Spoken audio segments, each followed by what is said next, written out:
Hi, Kevin. Can you say something so I can make sure your audio is working?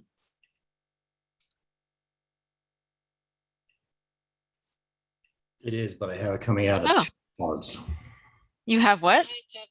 I have it coming out of two things.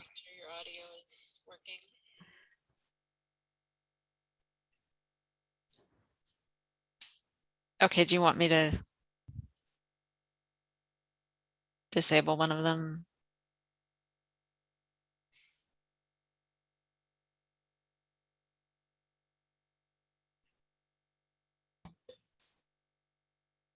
Disable the one that just unmuted, the non-phone one. Okay. How, you want to try it again?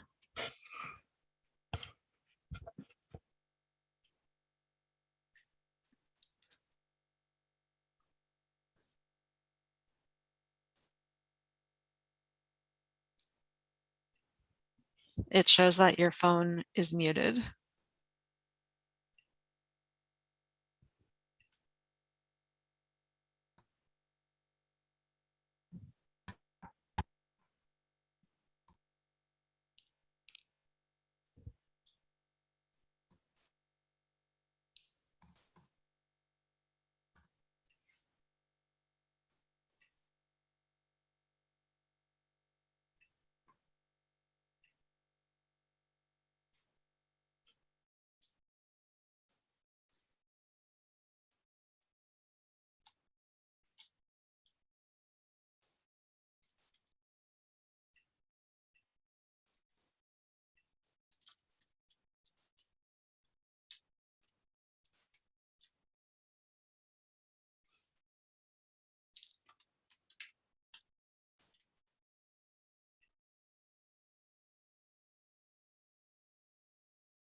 Okay, hello everyone.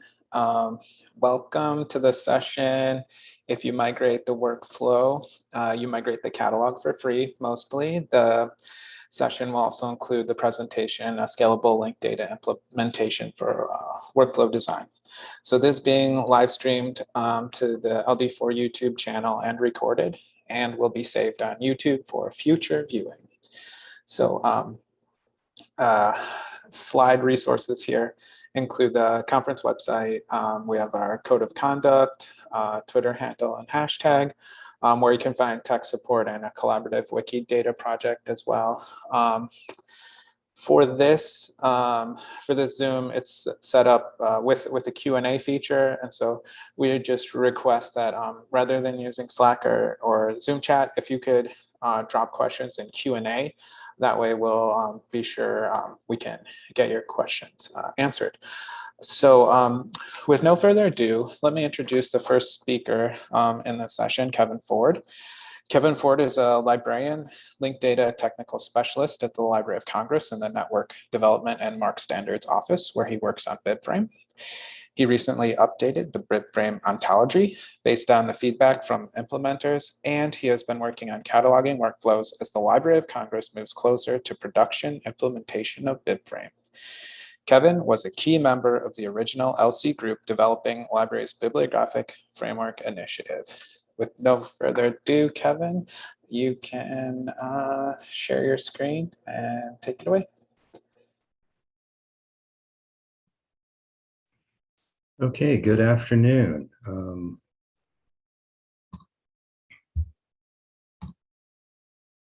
think you all should be able to see my slides, and as I mentioned earlier, Jim, I can't see chat or anything like that, so if there's an issue, just jump on the audio.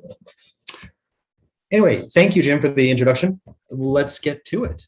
The flow for this presentation will be as follows. I want to spend a little bit of time talking about the background that led us to more or less this point with respect to our pilots and workflows, specifically to January, when we decided to revisit workflows, look at them differently, and make some changes. Then we'll talk about the discovery process. We went through how we might address what issues needed to be addressed, the process that we followed to address those items, the solutions we put in place, and finally the outcomes from all this effort. One thing I want to say up front, though, is that this is a workflow that represents an intermediary stage of the migration process from a 100% MARC cataloging process to a fully Bibframe one. There's going to be no point in probably any library, well, I shouldn't say that absolutely, but at this moment in time, it's unlikely that anyone will create a scenario where one day everything is done in MARC and the next day a switch is flipped and everything is done in Bibframe. There's going to be a period where the two have to coincide together. The systems will have to coincide together, and that work will have to go side by side. So about the background to this, just briefly. So the Bibframe Pilot 1 began in 2015 and proceeded until around May 2017, at which time Bibframe Pilot 2 began and has been ongoing. I only bring this slide up to point out that we have been testing the model, making changes to the model, getting systems in place, testing out solutions now for about 6 years. And that's a fair bit of time where we've had catalogers participating in this process since then. They've stuck with us despite the fact that there's been some bumpy roads, and I want to send out some gratitude to that. But I also want to communicate to the audience that there's been an ongoing process, but one which has seen steady improvement over time. One of the things that was part of the pilot, more or less from the outset, was a manual, or at least parts of the manual. The manual covered a variety of topics. There was a section about linked data and the role of and searching the Bibframe database and the role of and searching id.loc.gov. And there was a section on profiles and templates, and a whole section on creating new and editing existing Bibframe resources. But there was also an entire section devoted to workflows at this early stage. And I brought up those times and bring up this Bibframe manual and the workflows to say that when these workflows were developed initially, it was quite some time ago. The Bibframe pilots were just beginning. Not a lot of stuff was in place. Not a lot of information about what needed to happen. A lot of detail was missing. And you can see that a little bit in the workflows, which we'll get to in a second. But from a high level, one of the big things that jumps out immediately is that the workflows were all material-based. So monograph workflow, and a rare resource workflow, and a serials workflow, cartographic, DVD, Blu-ray, mutated music, sound recording, and so on. This is completely understandable. There's a lot of sense to be made by grouping them up in this way. They specific type of material tend to have specific profiles, specific elements or data points that need to be completed in order to get to a complete description. And they're going to share commonalities just with the workflow in general. Notably, what's missing are two things. One is cataloging and publication. The other one is copy cataloging. And I point these out because some of this work has a tendency at times to spread across multiple sections and divisions and also across materials, especially copy cataloging. Now, when it came to SIP, cataloging and publication, it was intentionally omitted until a later time. For those of you who may be unfamiliar with cataloging and publication information, if you pick up a book, a novel recently published, or even going back decades, and you look on the opposite of the title page, you'll sometimes see some Library of Congress cataloging information. That is the product of SIP. The publishers send material, Library of Congress creates a basic MARC record, sends the information back to the cataloger so it can be included on that page. Because it involves publishers, because it's time sensitive, publishers need to have this information back to them prior to the actual printing. The SIP was intentionally omitted because of those demands and those time constraints. The copy cataloging was included from the outset and was meant to be covered by the material specific workflows. And here's one of the examples of one of those workflows from the manual. I believe this workflow would have or could have been used for copy cataloging, since it began with an IBC, or what is an acronym for Initial Bibliographic Control, which is essentially a stub record.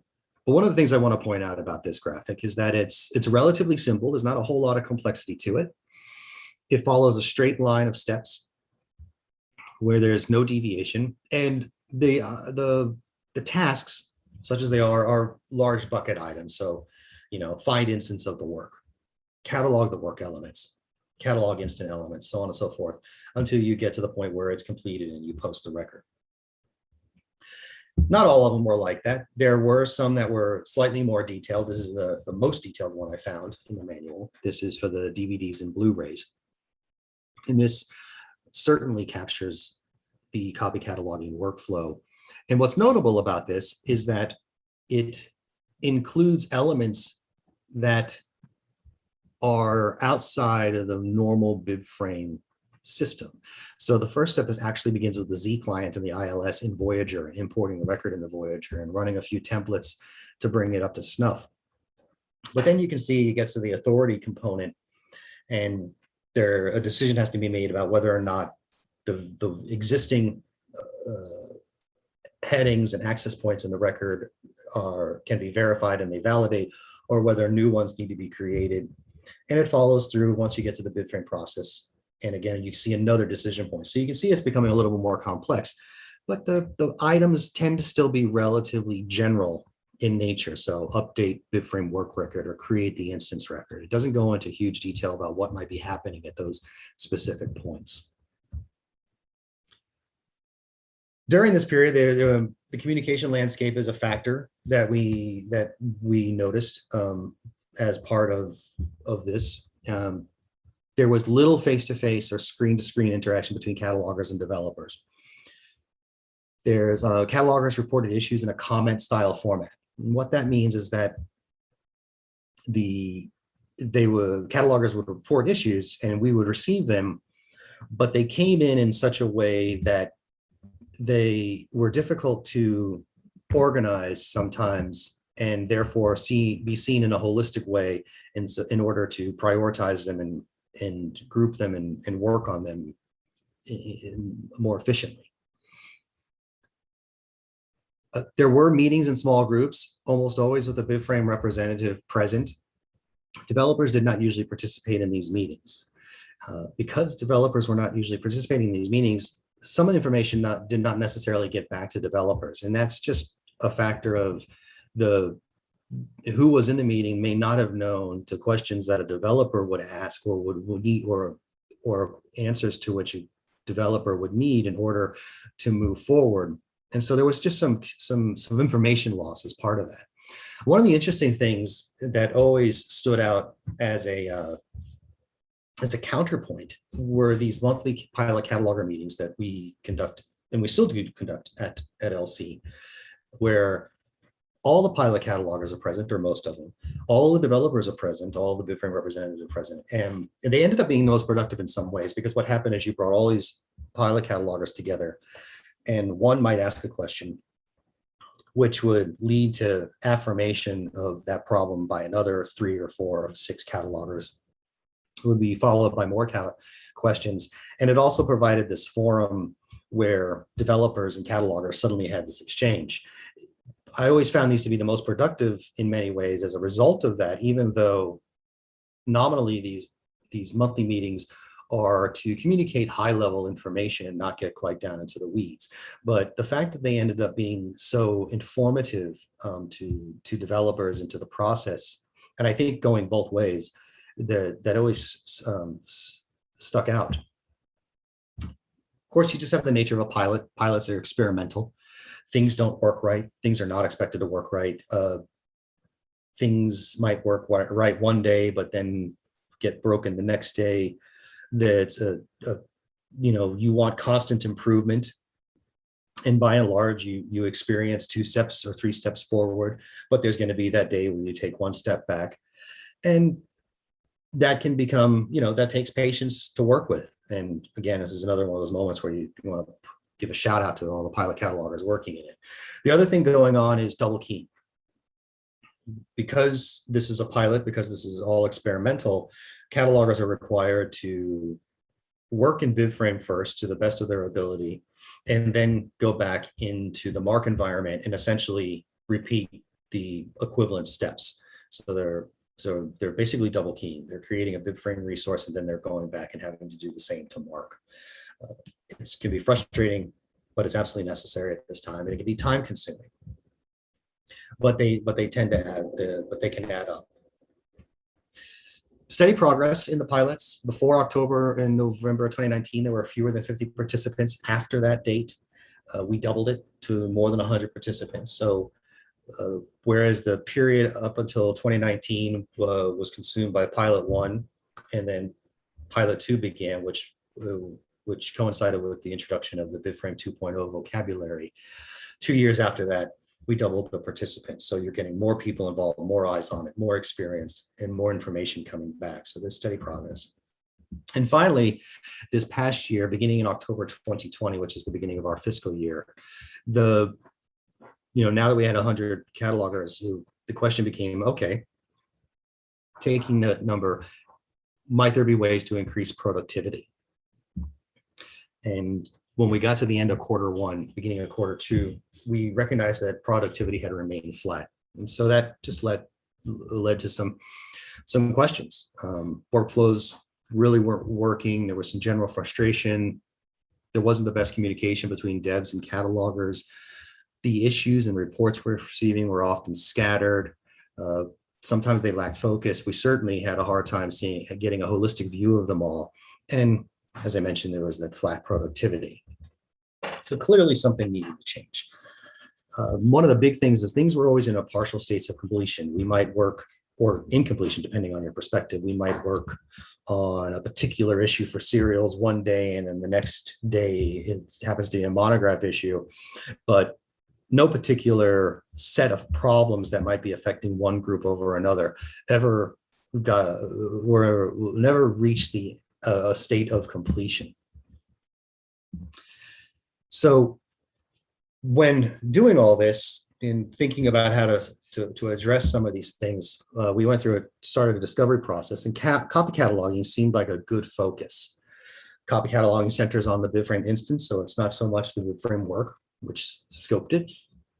There's little or no authority work that happens in the copy cataloging process. Copy cataloging involves a lot of double checking and verification. Where corrections to metadata have to be made, they tend to be focused and tight. Copy catalogers were already part of the pilot, and there was some promise of volume, which would address the productivity challenge. To give you a perspective on this, And take a couple of numbers from the US literature section. There are 4 techs who perform copy cataloging. I want to make it very clear that this is not their exclusive. That's not their job exclusively. They have other substantial duties. Nevertheless, in the course of a year, the 4 of them can roughly produce 4,000 records via copy cataloging. And then you start to expand this out a little bit. You recognize that there are multiple sections per division, many divisions in ABA, which is the main directorate at LC that does all the cataloging, and many areas of materials wherein you have copy catalogers active, so sound recordings, DVD, moving image, law. Another way to look at this, somewhat crafted number, but representative. If LC receives 10,000 items, 3% of those 300 may require original cataloging, and the remaining may be copy cataloging. So you can get a feel for the very important role that copy catalogers play in the library receiving material, getting that material described in the system and on the shelf as quickly as possible for readers.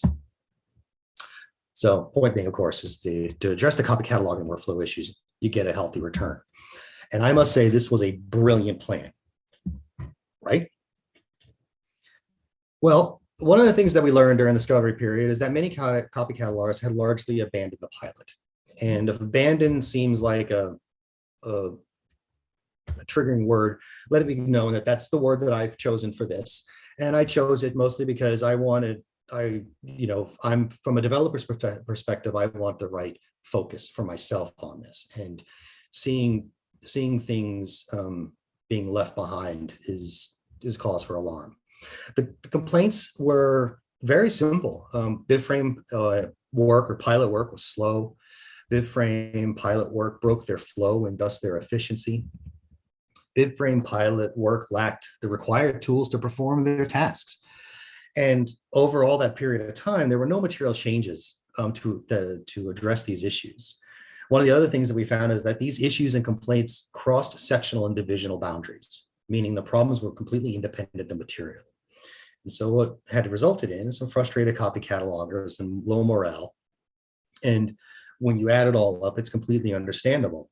And ultimately, the pressure to complete their regular duties won out. So when you're faced with some of these issues, and at the same time, there is this regular need to process the material, get it on the shelves for readers, something has to give. So when it came to addressing these, we recognized we needed to address the big issues such as communication, efficiency, and attention. So we devised a specific approach. We wanted to focus on one exclusive workflow, in obviously copy cataloging. We wanted to start at the beginning, and we wanted to go all the way to the end, insofar as we could. We wanted to work with copy catalogers in different divisions, so we would have developers directly involved. We wanted to be able to capture the differences. We wanted to determine the commonalities.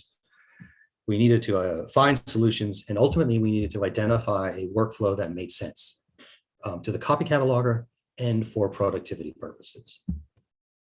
And so the process began. The process began in the simplest way, with a whole bunch of questions. And this screenshot is quite simply of the text of an email I sent out to a couple of copy catalogers and or managers of copy catalogers. These 7 questions and sub-questions kicked off a tremendous amount of back and forth. And these individuals were incredibly patient as they very fulsomely and timely and conscientiously answered these questions. And then they answered my follow-up questions. And then they answered my follow-up questions. And one of the things that we did through this entire process, we focused exclusively on the MARC workflow. Bibframe really never came into it. We just wanted to know what was the workflow in MARC. Like I said, lots and lots of email with many, many questions. We had scheduled meetings. We had impromptu meetings, hours of them. Loads of notes were taken. Graphics were created. Graphics were shared. Graphics were revised. We jumped on screen sharing in order to view Voyager demos about elements that they use on a regular basis so that we could understand what would be needed in a Bibframe environment for them to be successful. And through this process, three truths became clear. One, starting in Voyager, at this moment in time of where we are with the migration to Bibframe is absolutely essential. I'll say more about this in a few minutes, but the day delay in records transferring to the Bibframe system from Voyager is utterly disruptive to copy cataloging workflow. And copy catalogers really don't do any authority work, but they rely on an extremely important Voyager validation tool for their job.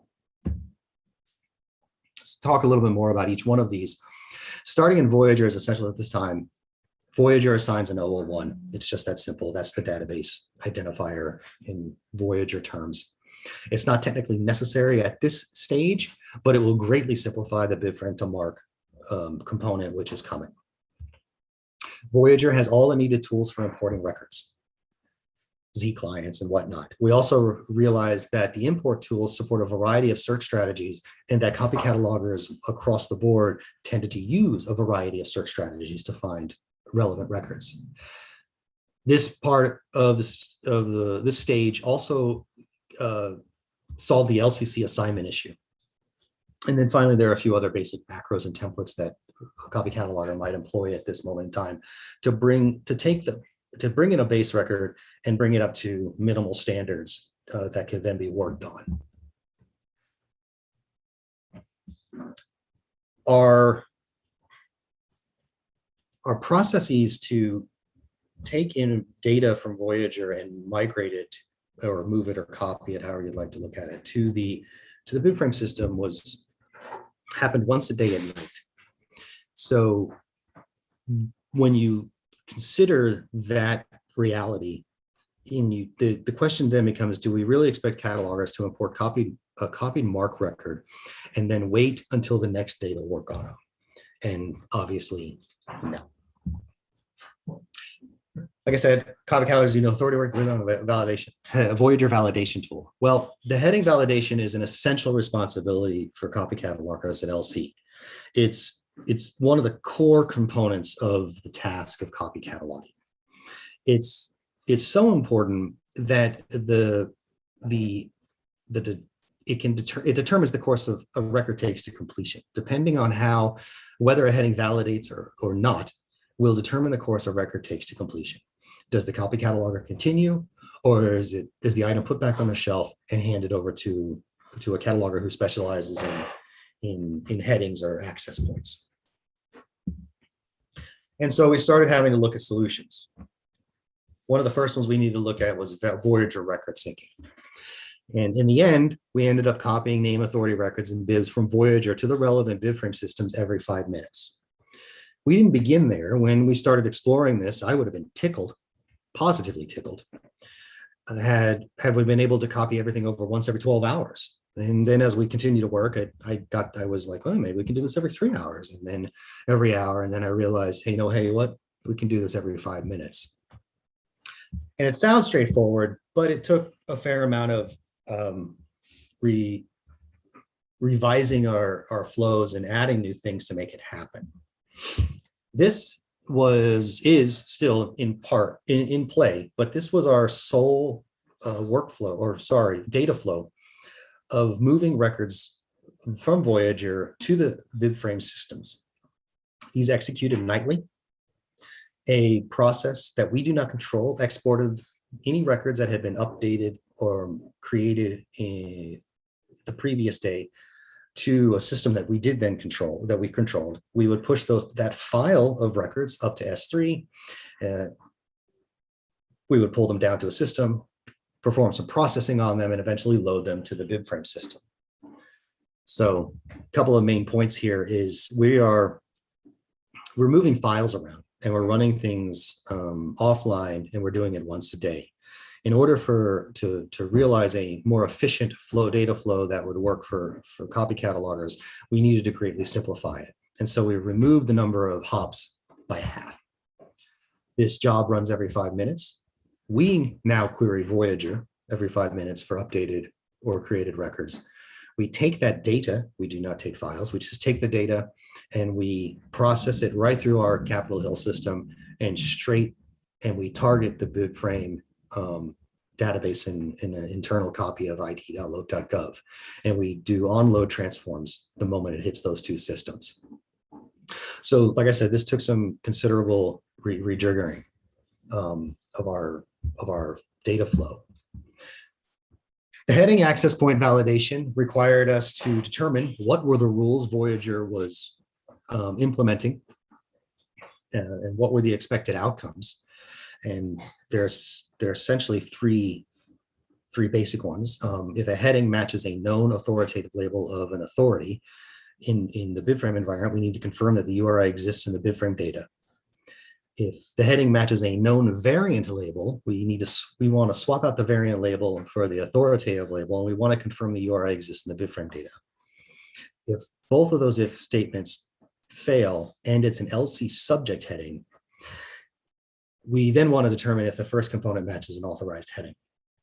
What I want to point out here is that these are the validation rules that are built into Voyager.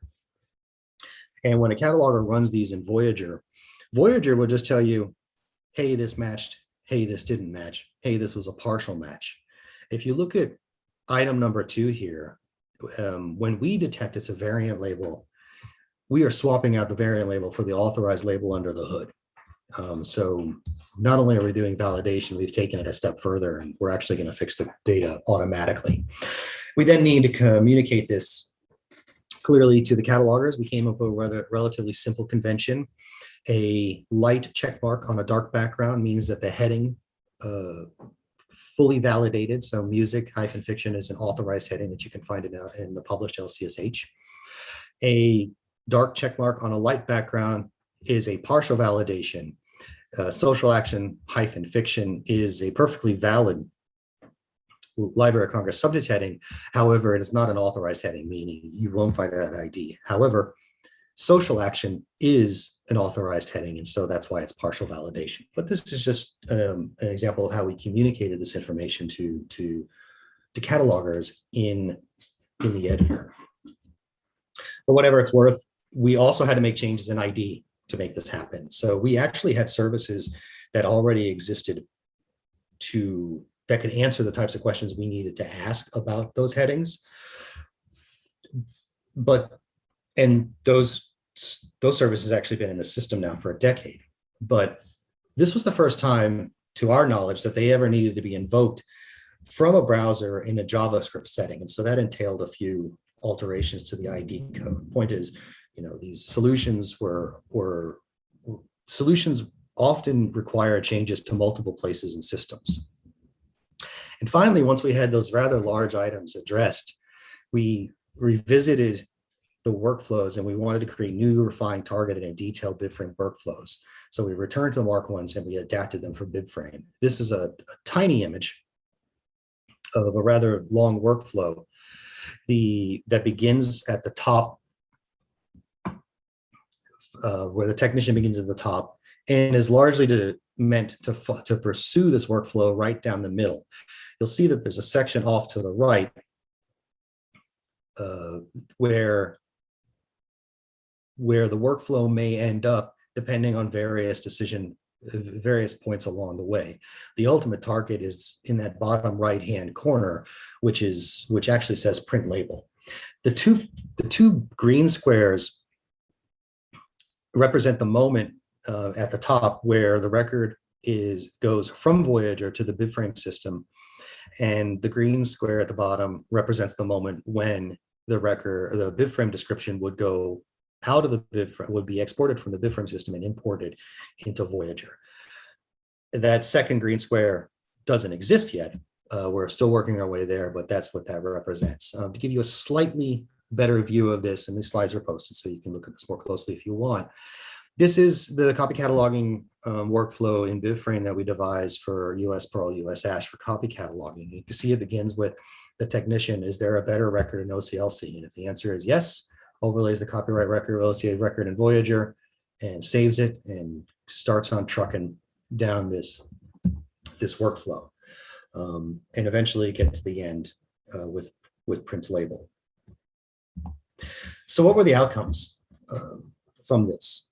The very positive responses thus far, all around. A logical question to ask at this moment in time is, have we seen an uptick in numbers, an increase in productivity? And I'll tell you right now, I don't know. The answer to that question has become less important in most small part because the positive responses thus far make me think that the answer will simply be yes, that we are going to see those numbers increase substantially over time. Three of the big ones the preeminent one is a renewed interest in trying again by copy catalogers. We're seeing this work, seeing these workflows come out has improved morale. Their concerns have been heard, and a sincere effort has been made to address them. We're seeing some lost copy catalogers returning, which suggests greater participation.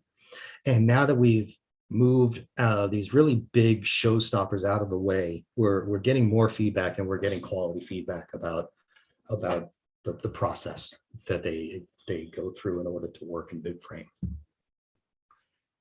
One of the other things that came out of this is suddenly SIP.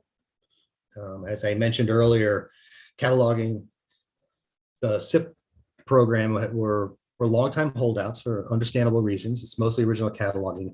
And what they really needed was an authority sync in addition to the bib sync. They need efficiency given their publisher demands. And what I think is the best part here is that the SIP managers took the lead, and they developed the Bibframe SIP workflow. It was implemented without NDMSO assistance. I know that I answered a few questions along the way, but when it was implemented, when the workflow was devised, I actually learned about it days later when it was sent to me in an email after it had already been sent out by the SIP managers to SIP catalogers. And so suddenly we had more active pilot participants where before there were none. And SIP is the gift that keeps on giving, because one of the things that we quickly realized is that there's another workflow to migrate involving the SIP process, specifically SIP verification. This is the moment after which the library receives the actual item from the publisher, the physical item, and the information published in the actual item is then compared with the MARC record that we have in the system, and that's the verification process. So the result of this workflow will be either to expand the Bibframe work of existing pilot technicians or to bring in new pilot participants. More broadly, we've had some of our own objectives in our department were met. We focused on a single workflow. Like I said earlier, we wanted to see it through completion, and we wanted to address all the major obstacles. We focused on it exclusively in no small part because we wanted a solid foundation on which to create new or expand existing workflows. So now that we have these major things in place, we can start looking at some of these other workflows and saying, hey, now what do we need to do? You can finally put a final green check mark next to something. It's not to say that copy cataloging workflow is done or it won't be refined. So we took a pretty big swing from start to finish and got it there. And we're already seeing some very positive ripple effects. And this has really only been possible now for about a month. And so with that, I want to say thank you and open myself up to questions.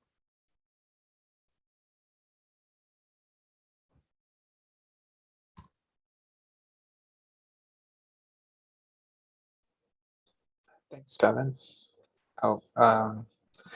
We have two in the Q&A. The first one is Library of Congress thinking about ILS migration out of Voyager. And then also a question about Bibframe system. Is that eventually going to replace Voyager? Or are you looking at another ILS that will allow for easy Bibframe cataloging integration?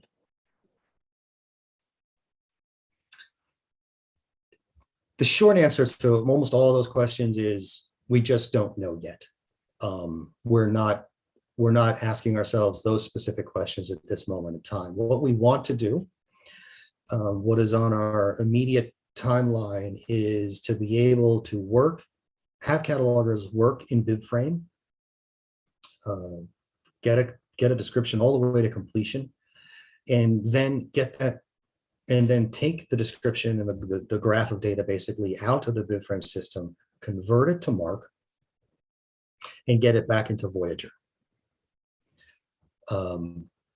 Once we have that in place, that's when I think some of these questions start to be asked. That gives us the freedom to say, okay, well, we know we can do this with Voyager. If we wanted to stick with Voyager, what changes would we need with Voyager? Or is there another product out there that might work? These are not even questions, and these aren't questions that I'll necessarily be asking or answering. And it's almost a guarantee that I won't be asking or answering these questions. But the long story short is we're just not there yet. Okay, great. I think a lot of us are in that place too. Another question is related to the sync. How does the authority sync work? The authority sync works. So let me put it this way. I'm going to answer the question, but just for clarity, the authority sync and the bib sync are essentially the identical process. It's just that in one case we're moving authority records, and in another case we're moving bib records. But we have a small Python application that is set up and fires every 5 minutes based on a cron job, and that it queries the Oracle database of Voyager directly.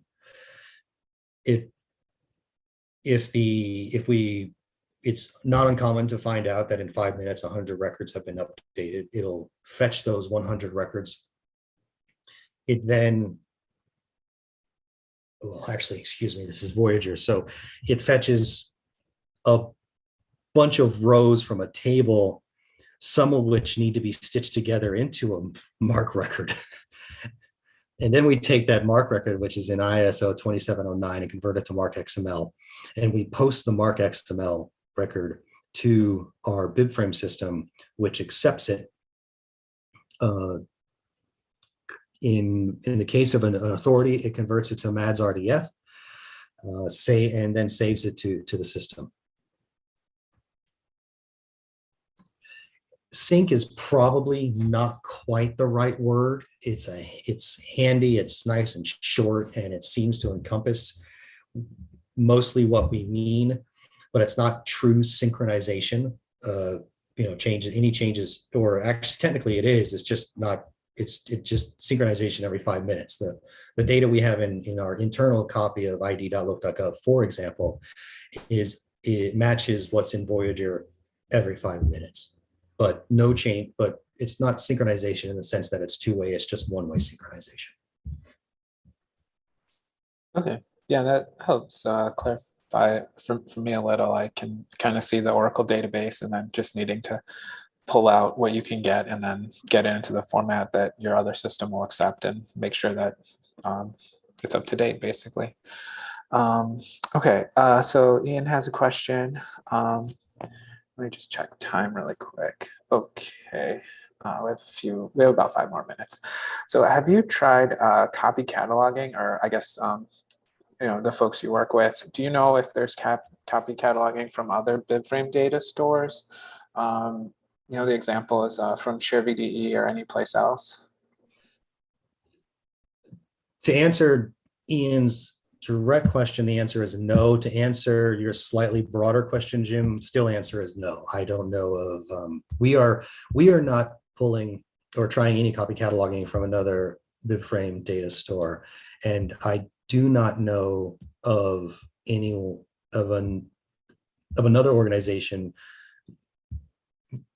doing copy cataloging from a Bibframe data store. That my answer to that last is hardly exclusive. I could be very easily just wrong, and just because or ignorant, but I don't know of any of that. What I will say though is I absolutely would like to get there. I don't know, but one of the things, but in terms of trying to break what we're doing, which is the great migration from MARC to another format, into manageable steps. The manageable step we're on right now is just how do we make copy cataloging work based on while leveraging the tools and the workflow that we have now before we start to say, okay, we've got this one solved. How do we look at share BD and do the same if we wanted to? Yeah, that makes sense. And then final question here from Joni.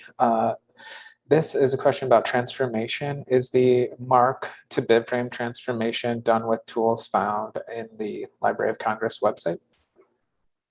Yes, and as soon as I stop screen sharing and there's that small period when we transition to the new speaker, what I'll do is I'm going to plop a link that will take you to a demonstration of those transformations, 1, and 2, there will also be links to the actual transformations that we use. Great. I know those are really valuable, and I was reflecting on the 6-year journey from the first Bibframe 1, and I got to say the experimentation I was able to do those 4 or 5 years ago was directly possible because of what was available on the website. So gratitude for that. So there's one more came in, and I think this will have to be our last question. This is let's see, can you talk a little about the process between taking verbal cataloger feedback from these fruitful conversations and synthesizing it into actual action? I think it's actionable issues, presumably managed in GitHub. Actually, we didn't manage it in GitHub. The synthesis mostly just had the really big synthesis was me sitting down and taking all the information I was getting from all the questions that I was asking and seeing if I could put together a graphic that accurately represented their workflow. And I did this very intentionally, even though it was time consuming and I'm technically a developer, and here I am futzing around with essentially the online equivalent of Microsoft Visio while I try to get like a box just right. But I did that in part because if I could capture graphically the workflow based on the information I had received, and the copy catalogers could then sign off and say, hey, that's it, you've got it right there. And I'm speaking specifically the MARC workflow here. That to me was an indicator that not only did that provide documentation for the process and the proof of some evidence of where all these questions were going, but it would mean that we fully understood everything.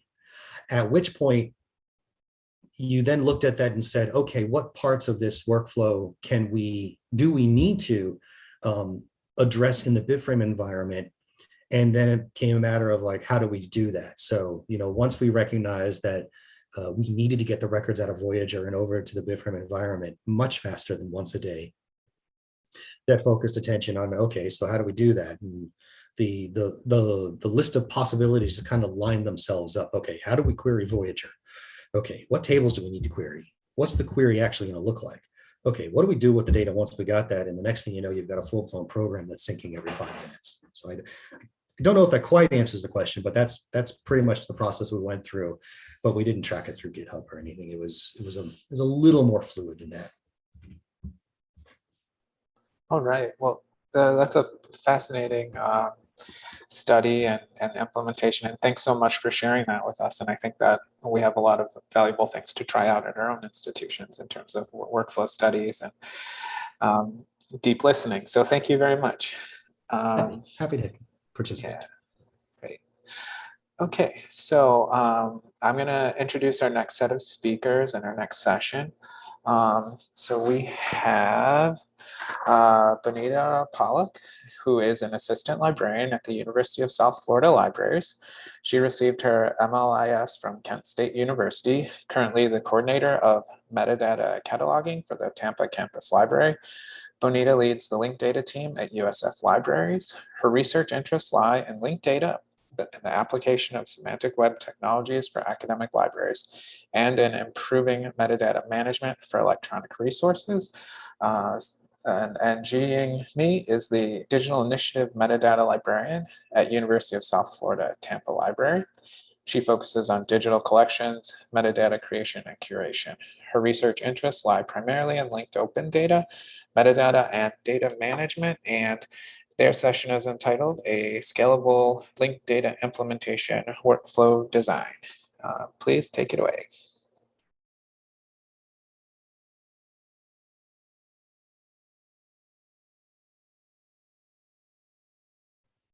Okay. Hello, good afternoon.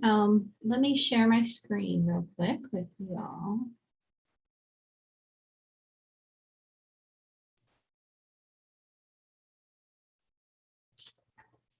There we go. Can you all see our slides? We can. And do you want to turn on your video? Up to you. It doesn't matter. Yeah, it doesn't matter. So I'm gonna get started in the presentation. Hello, everyone. I am Xiying. Along with me today is my colleague, Benita Pollock. We are presenting our design of a scalable workflow to implement linked data to our digital collections at University of South Florida Libraries.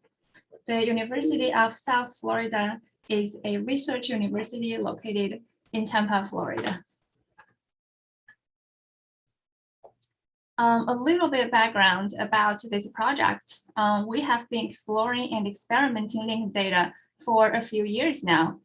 Starting from 2016, we were approached by a faculty member on campus, and we were asked to create metadata for a collection of digital 3D objects. The metadata would be shared with Europeana, which requires linked data. So we used the Europeana data model as the schema and created the metadata, and it was successfully accepted by Europeana. This is how we set foot in creating linked data for the digital collections. The project has laid foundation for our later work. We were able to present our work at the LIDA conference in 2016. Since then, we started to extend the experiment to different types of contents. And instead of creating new metadata, we started to try to transform our existing metadata into linked data. In 2019, we successfully transformed a small oral history collection into linked data by hand. The collection was small with only 22 records. And we had started with MARC XML files. And it did the data cleaning and the reconciliation. And then we created the RDF XML and the Sparkle queries manually. The project had allowed us an opportunity to get familiar with the data transformation process, which has shed light on our experiment of creating the workflow. We were able to present our outcomes at the 2019 LD4 conference. After the initial success of transforming one small collection manually, we started to think about how to make this workflow more scalable and how to apply it to our entire digital collections. So today we are sharing our design of the scalable workflow in this session.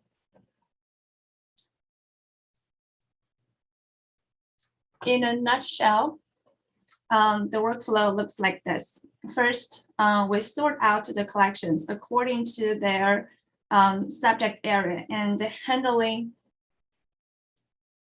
Oops, sorry, yeah. So we sort out the collections to according to their subject areas and handling one subject area at a time. Second, we standardize and reconcile the metadata to add URIs to the important terms. Then transform the flat data to triples and store them in the triple store database. Finally, we build the user interface for browse and search functions. There are a few things that makes this workflow scalable. First, sort out the collection. We have more than 180 active digital collections in our repository, and the contents cover a wide range of subject areas. We sort them out according to the content and focus on one subject area at a time. This is to have the collections which share metadata fields and vocabularies the most together. That way, at the data standardization stage, the process will be a lot faster because we can batch update the subject headings or geo names we needed. And also at the data transforming stage, the transformer needs the least tweak to fit each individual collection. Second, in the data standardization and reconciliation stage, the bottleneck would be the lack of manpower. To solve this problem, we started to collaborate with the Library Information Science program on our campus. We host LIS students as supervised fieldwork students or student interns, and have these students help with data standardization. The reason to choose the students from LIS program is because they have basic understandings of metadata, subject headings, control vocabularies, and the tools to use, such as LOC authorities, OCLC connection. It takes the least time to train this group of students, and at the same time gives the project outcome a high quality. This also provides the students an opportunity to participate in a real library project. And it's even better, it's a linked data project. The third major factor in this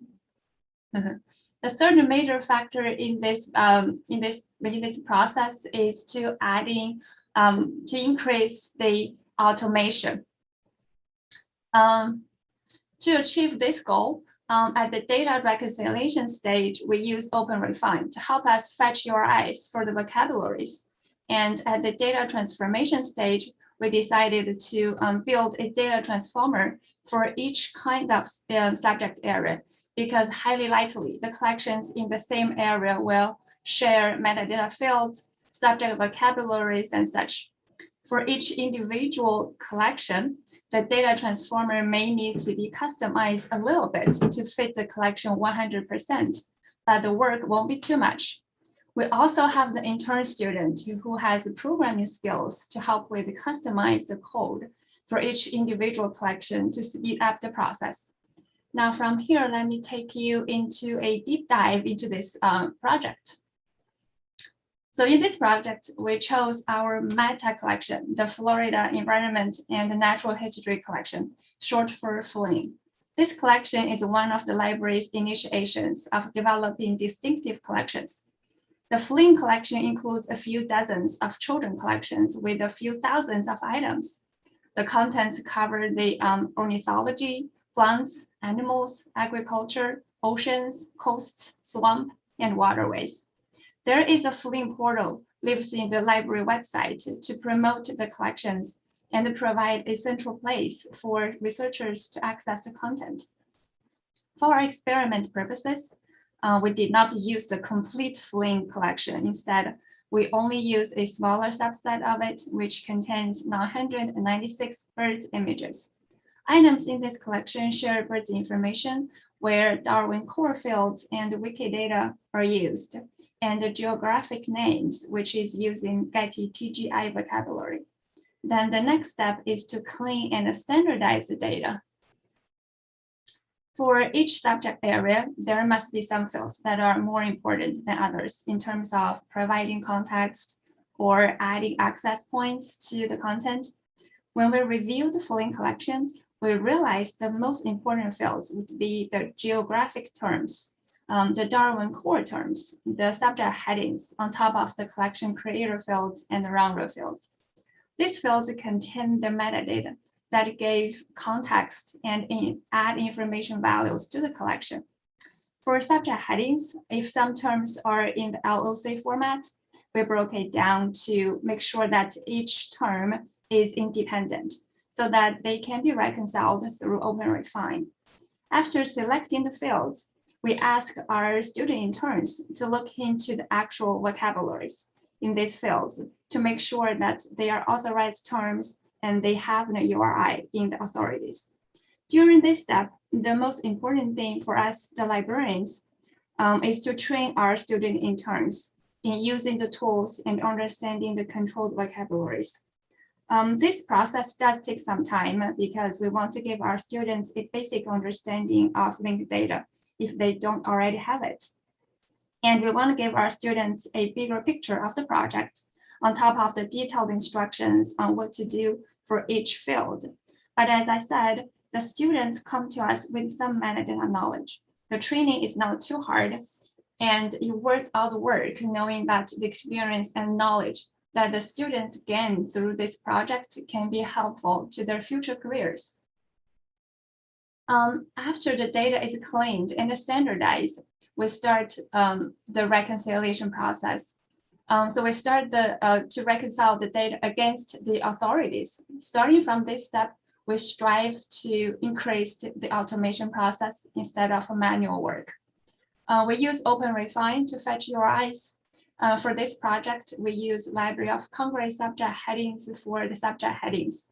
And we use Getty TGI vocabularies for the geonames and Wikidata for the scientific names for the birds. Since we have had students scan through the metadata in the standardization phase, we have a pretty good turnout in this step. If we have several local subject headings, we just keep them as literal for now. A few automation that we built for at this step was to convert XML files into CSV files. Our system store the metadata in XML format. So XML file is the original file we can get. And then we transform the XML to CSV for OpenRefine.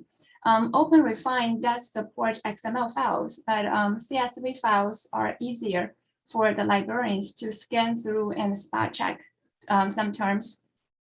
From our original XML files, we removed all of the unneeded namespaces and the metadata tags, normalized the data and converted to CSV to fit into OpenRefine for data reconciliation. And now Benita is going to take over and she's going to discuss the data transformation process. Okay, so once we have all our vocabulary reconciled with URIs to OpenRefine, as Jean mentioned, our content management system stores everything in a mods mets as a metadata schema. And there are some custom fields from various other schemas, including Dublin Core and VRA Core, and some custom fields we have added for collections. We extract the metadata from our content manager using the XML, and we convert it into the CVS to make a spreadsheet. And we then use that spreadsheet to standardize the metadata and reconcile the URIs in OpenRefine. But our programmer has written a script which crosswalks our metadata fields into the linked data schema using the Europeana data model. So our transformer script converts our metadata into RDF XML, which is then used to create turtles, which consists mostly of the Europeana data model fields, some Dublin Core fields, and then some specialized fields we've added, for example, the Darwin Core schema for the scientific names of our birds, which are all linked open data namespaces. So once the metadata has been transformed into the RDF XML, student interns can assist with tweaking these scripts for each individual collections. Student workers check the transform metadata and they can adjust the script to accommodate custom fields to make sure everything crosswalks properly into the appropriate linked data field. Each collection ends up then with a custom linked data schema to preserve the rich metadata of the collection. For example, in our Tabernier bird collections, we kept the Darwin Core fields and we used the standard Dublin Core fields on top of that to enhance the metadata. And in our Ybor City Oral History collection, it was the very first small collection that we manually converted. We had quite a few local subject headings and personal names that we kept to enrich that metadata as well. Our goal is to design a standard metadata transformer script that can be customized to fit each of our individual collections. Our current focus is on the natural history and cultural heritage collections for inclusion into our Flynn portal. So our metadata transformer takes our reconciled CVS files, and this is an example of the CVS file, and it converts it into RDF XML, which is then serialized as turtle. So this first screenshot just shows what the reconciled CVS looks like as it's taken into the program. And the second screenshot here shows what the program looks like when it's converted the CVS into the RDF XML. And then finally, we convert the RDF XML and it's serialized into turtle, which we can then store in the triple store database. So once the transformation process is complete, we use the Apache Jenna suite to convert, store, display, and search our RDF triples and manage our linked data project. Apache Jenna is a free open source Java framework designed for building semantic web and linked data applications. And Apache Jenna has really helped us to automate several of our linked data processes. USF Libraries chose Apache Jenna for its linked data project specifically because it is open source and it included some useful applications for processing linked data. The Apache Jenna suite includes an RDF API, which takes RDF XML and can serialize it into several forms of triples, including turtle, which can then be stored into TBD, which is the triple store database. There's also an ARC Sparkle engine, which allows you to search linked data triples. And then the Fuseki application acts as a Sparkle endpoint, allowing exposure of the triples in the JSON format for harvesting on the internet. The ontology API uses OWL, Web Ontology Language, and RDFS models to add semantics to your linked data. And the interface API also allows you to configure your own reasoning and logic rules, or to use the built-in OWL or RDFS reasoners. Having all these applications in the convenient open source product has been very useful. And it's allowed our linked data team to develop more efficient workflows by making use of some of these ready-made APIs. USF Libraries hosts the Apache Jenna on the Amazon Web Services. We chose AWS so that we could host our linked data portal in the cloud without having to purchase and maintain a server, which saves time, money, and manpower. So USF Libraries currently has a web portal for displaying our library's linked data digital collections. Currently, what you're seeing is a display of the browse for our Flynn pilot linked data portal. And this is a more detailed display of one of the Tavernier birds. You can see that the subject headings, the taxonomy, and the localized locations all utilize URIs, which display the preferred label and also link out to the authority files. So the web portal is designed using Python, and it also uses SQL and Sparkle queries to search and display our data. Currently, our web portal is also hosted in AWS. The metadata cataloging unit at USF Libraries employs a full-time programmer to assist with the data transformations and to maintain the linked data website. Our linked data team also has a GitHub account where we will be posting our transformation scripts and our Sparkle queries. Our ultimate goal is to contribute all of our linked data collections into the library's Flynn portal. And I'm going to stop real quick and just do a brief demo of our website so you can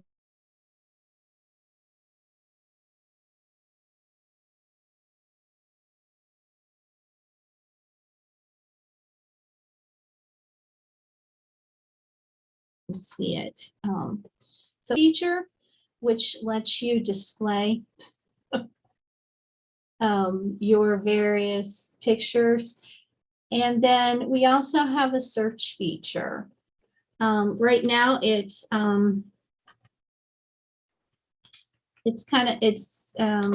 experimental. We are trying to build all our Sparkle queries ourselves so that we can customize them to our metadata. So this was a search on egrets, and you can see it's doing a keyword right now, but it brings back egret collections that have egret URIs.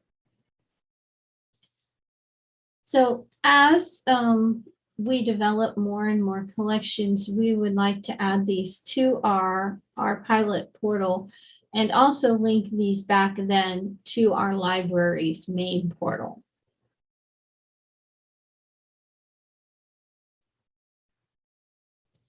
So we have the URI to our pilot test page. If any of you would like to look at it later, you may.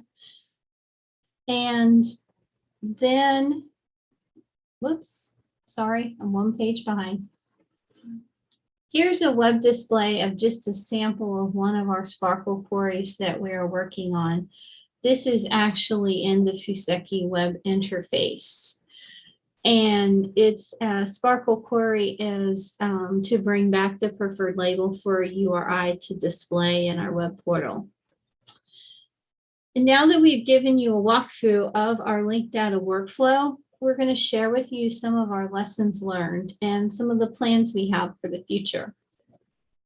So, lessons learned, the big one, number one, is time. We have found converting our digital collections into linked open data is a very time-consuming process. It involves many steps and several layers of standardization and conversion. Secondly, the programmer is critical. You really need an IT support staff who understands semantic web technologies. And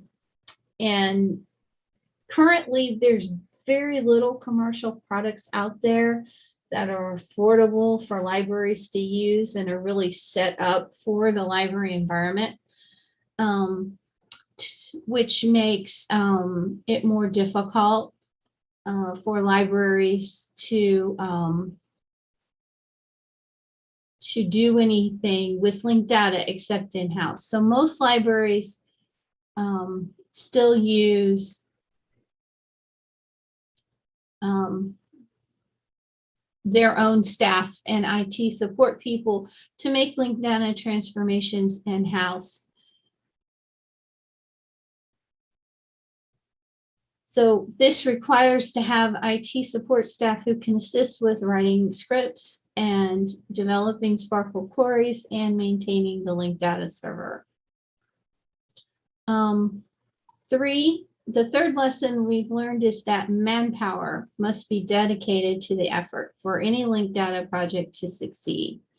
Because of the time and the knowledge needed to implement linked data, extensive training on linked data principles is important for any staff involved in the project. So linked data steps are detailed and time-consuming and require extra manpower to complete. So at USF, we have discovered using the student interns is a very helpful way to fulfill some of our staffing needs. Automation is also key. Manual conversion of the collection is extremely time-consuming, labor-intensive, and ultimately inefficient. You could not convert all of your digital collections manually.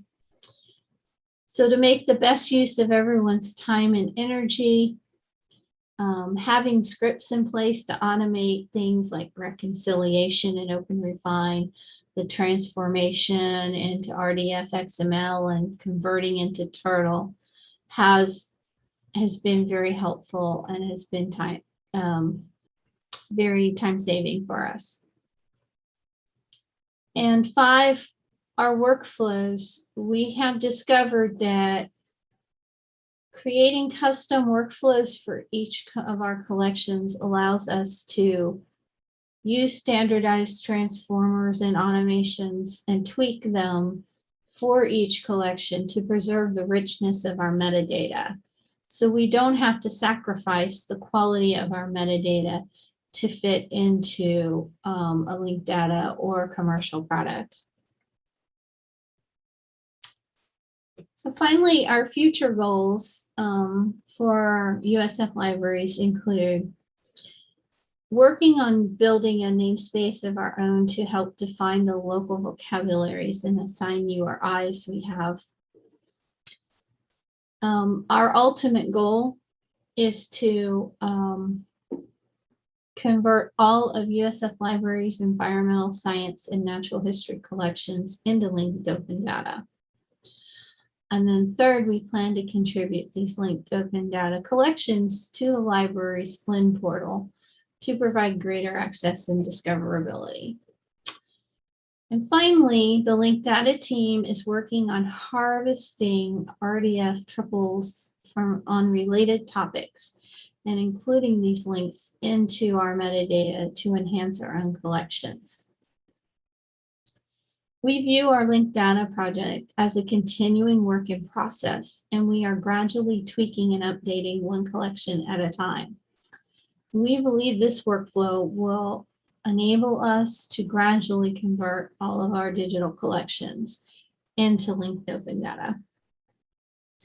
We thank you very much for your time, and if you have any questions, we'd be glad to try and answer them.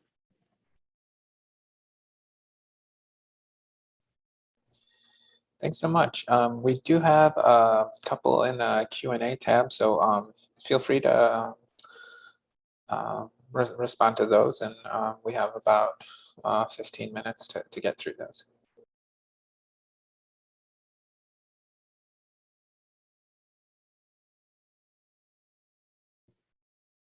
The first question asking if our student workers are graduates or undergraduates, and are they all library science students? How many students?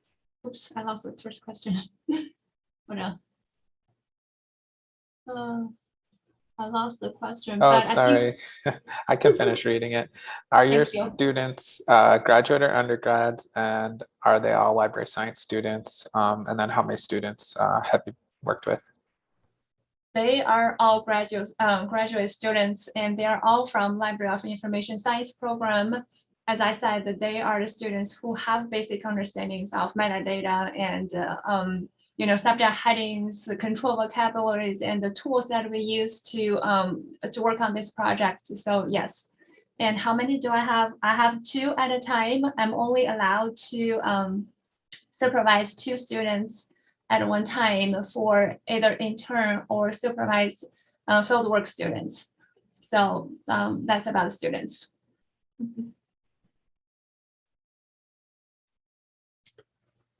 So what do you learn about the best way to teach linked data to students? It's a process. It does take me some time. Oftentimes I give them 2 sessions before they even touch on the project. First session would be metadata. I make sure everybody listens to my metadata lecture before they can start. And then the second lesson would be the basic understanding, the basic principles of linked data. So those 2 sessions are like the required sessions before a student can start. And then I'll work with them for a couple of records to really show them what needs to be done to make sure we have the correct term, we looking at the correct resource. And then they will be work on themselves, and then I'll just review their work After a few weeks, depends on their hours. They have different working schedules. After about 20 hours of that kind of review work, I let them work on their own, but still I spot check their work. So yeah, 2 sessions required, and then 20 hours of closely supervised work, and then spot check work. So another related question is, can the students use their work experience as the school course practicums?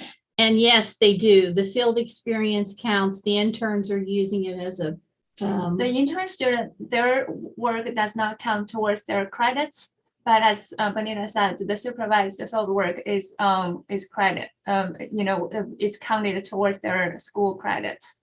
yes. Yeah. And then another related is, can you? Sure. Yeah, we can share the publicly trained. Yes, I can share my training materials. Oftentimes I do live lectures, so I can talk to the students. And if they have questions, they can stop me at any time, then we can discuss it further. So those are, live sessions, but I can make a recording if you want, and I can share that with you. Be happy to. So then another question is, will you create future collection metadata natively in linked data or continue this conversion process? So right now, all of our collections live in a content manager, and we're pulling them out and converting them. They're probably always going to live in some kind of a commercial content management system. So we haven't really thought about that. We have thought about it a little bit, but right now, since we have to catalog them anyway, it's just as easier for us to convert them as to try to make metadata natively. It also depends on what kind of platform our digital collection lives in. For now, our contents all live in SoapXCM, which is an open source platform, and we have an in-house programmer help us customize it. So we do have more flexibility with it. But the library is looking to migrate the whole collection into a different platform, which is commercial. It'll save a lot of our manpower, but at the same time, we have to sacrifice the flexibility more or less. So it really depends on what kind of platform we have. That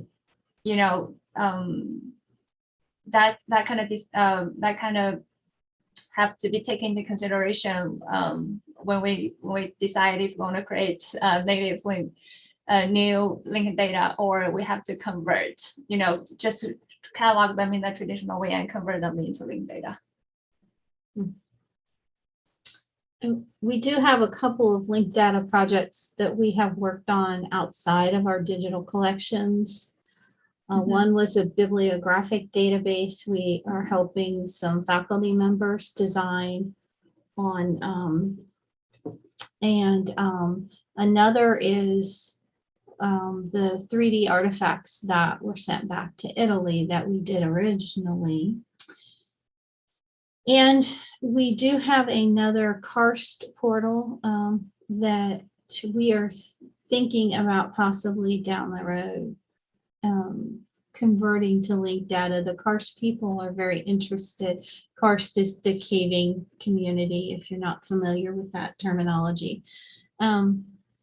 They are interested in making standardized linked data for a lot of their karst portals around the world. So there's some possibility of doing some linked data with them in the future. The last question we have is, how hard is it to view the data in the CSV and the RDF and various triples? And how does the staff and students do proofing? What software do they use to actually interact with the data? I don't use other software other than OpenRefine. And what I do is we select the fields. We have a, remember we started with XML, and in our current Flame project, we started with MOSMAT XML. If you work with MOSMAT, you know they have tons and tons of fields, and not all of the fields need to go into linked data, right? So we select, the first thing we do is select related fields instead of convert all the fields. So after that data cleaning process, we don't have as many fields that we need to look at. So our data will be, you know, trimmed down, and then it makes it make it a lot easier to review. Once we convert them into CSV, you know, it's like a spreadsheet file, and it's again much easier for us to review. And then we put them into OpenRefine, and OpenRefine does provide another layer of review functions. So after all this trim down and using spreadsheets and OpenRefine, I don't find it's extremely hard to review. And as I said, I only do spot check. So I random stop my mouse at a place and review if the data is correct. And I tend to do, you know, about a third of the whole collection to see if it's correct. And if it doesn't look, you know, too bad to me, then they are good to go. I hope that answers your questions. I'm sorry I don't have a software that I can provide.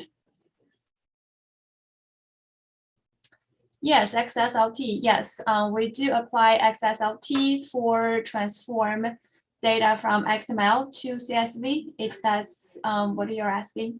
Python also. Python is the our program actually is on the panel.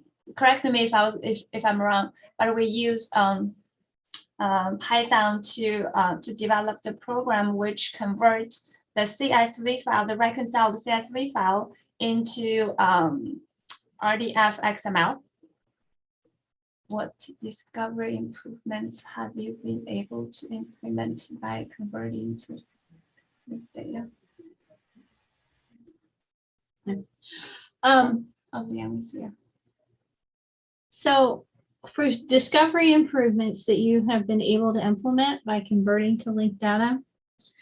So one of the biggest things is adding the URIs to our vocabulary lets us link out to the authority files. And also, for example, our Darwin core, the bird ontology, it let us link out to Wikidata. And there's a lot of information in the Wikidata about the scientific names for the birds. We are working on being able to harvest some of that metadata and bring it back from like Wikidata, from possibly other bird sites, and bring back that metadata and add it to our collection, which is something you can't really do in the standard metadata. Having those URIs makes all that much simpler. We also have contributed all of our digital collections to the DPLA, which is a separate process really, because they take our metadata and it was crosswalked into JSON and sent to them. And then they converted it on their end and they display it at DPLA. And we have seen a huge increase in traffic from our digital collections, just having it in the DPLA. So we're hoping to use more of those linked data sites to harvest and share our data. We're also hoping by having a Sparkle endpoint, other people will come and harvest our metadata about our digital collections and carry it off and use it in their collections and help to increase our exposure and get our digital collections out there more on the web.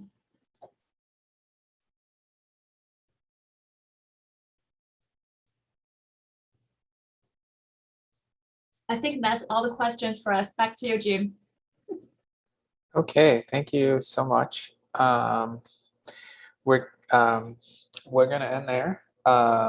I'd encourage you to check out the Slack channel related to this session. We have, so there's, let me, if I can share this once again, my PowerPoint.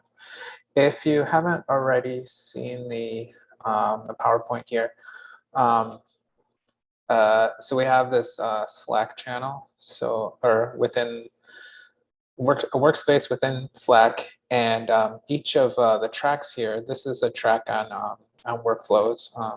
So you could continue sort of the conversation here on Slack afterwards, should you have like more questions, or, you know, of course, thoughts, contribute on Twitter, and you see our hashtags here. So thanks so much, everyone. And upcoming in about 15 minutes is our keynote, Laura Klein. So hopefully you'll join us for that. Everyone have a great afternoon. And thanks again to our wonderful presenters. Have a good one. Goodbye.